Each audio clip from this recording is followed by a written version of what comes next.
Hi, in this video today I'm going to show you how you can update your PlayStation 5. So if, like me, you haven't used it in a while, then you might need to update it. So what we have to do is we have to go up to the gear icon up here, which is settings, and we're going to press X.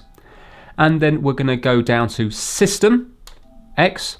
And you see here it says System Software. We're going to move over and we're going to go to where it says System Software Update and Settings. And again press X, and it tells us here that an update is available. Press X again. Obviously you're going to have to be connected to the internet, and I'm going to update it using the internet.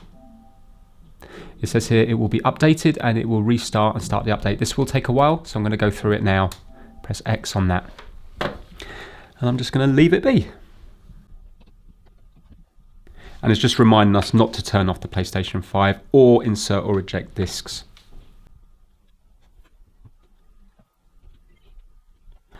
Right, so I'm just going to come back to this once it's done. It's just saying after installation is complete, your PS5 will automatically restart. And again, do not turn off the PS5 or insert or eject discs. So it's just restarted itself and now it's rebuilding the database. And there we go, it says the system software update is complete. And now, because it hasn't been used in a while, it also wants me to update the controller. So I'm just going to update that now as well. This will go through very quick. It was already connected with the cable because it needs charging up.